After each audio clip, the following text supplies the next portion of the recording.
موتی صاحب میرا بھائی بہت پریشان ہے، میرے بھائی کی شادی کو صرف 6 ماہ ہوئے ہیں، شادی ہوتے ہی گھر میں بیماری آ گئی اور میرا بھائی بھی اچانک شدید بیمار ہو گیا، اسپتال میں داخل ہو گیا۔ پھر جس کمپنی میں میرا بھائی 12 سالوں سے بڑے اچھے عہدے پر تھا، دن بدن ترقی کر رہا تھا، اس کمپنی کے مالکان میرے بڑے بھائی پر فخر کرتے تھے۔ شادی کے فوراً بعد ان کا رویہ بہت برا ہو گیا، انہوں نے میرے بھائی سے بھی عہدہ چھین لیا، میرے بھائی سے کئی جگہوں پر کوشش کی اپنا بزنس وغیرہ وغیرہ۔ دیکھو کچھ لوگ، ہندوؤں میں کانسیپٹ ہے نحوست کا، یہ کانسیپٹ ہماری سوسائٹی میں بھی ہے، حدیث میں آتا ہے لا طیرہ ولا عدوہ، اسلام میں نحوست کا کوئی تصور نہیں۔ بعض لوگ کے ساتھ ایسا ہوتا ہے، شادی ہوئی کاروبار میں نقصان، یہ بیماری فلانی بیماری، عہدہ گیا، سمجھتے ہیں منحوس ہے۔ عورتیں بھی طعنہ دیتی ہیں اس کی نحوست سے یہ سب کچھ ہو رہا ہے، یہ بالکل غلط ہے۔ بعض کام اتفاق سے آپس میں جڑے ہوئے ہوتے ہیں۔ اس کی مثال ایسے ہے، یوٹیوب پہ ابھی کچھ دن پہلے ایک ویڈیو تھی، ایک آدمی نے ٹرین کو دھکا دینا شروع کیا اور ٹرین چلنا شروع، اور وہ کہہ رہا ہے دیکھا میں نے دھکا دیا اور ٹرین چل رہی ہے۔ بھائی وہ ویسے ہی چلنے والی تھی، اتفاق سے تیرا دھکا اسی وقت میں لگا ہے جب اس کا چلنے کا ارادہ تھا۔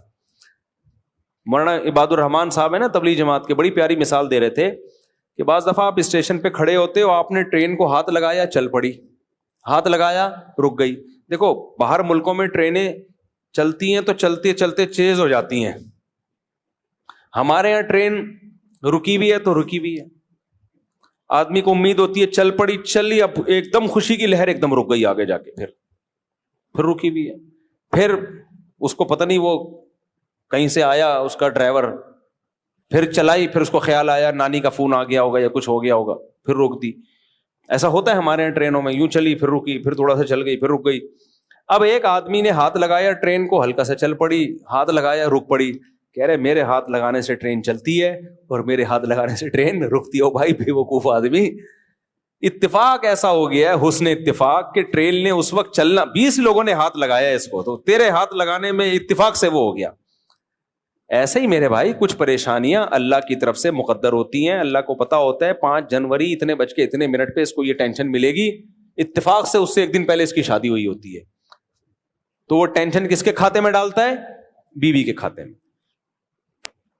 قرآن و سنت پہ اگر ایمان ہے نا تو ہمیں پتا چلتا ہے کہ عورت کے آنے سے رزق میں برکت ہی ہوتی ہے، نحوستیں کم ہوتی ہیں۔ نکاح منحوس عمل ہے جو اس سے نحوستیں ہوں گی، یہ مبارک عمل ہے، مبارک عمل ہے۔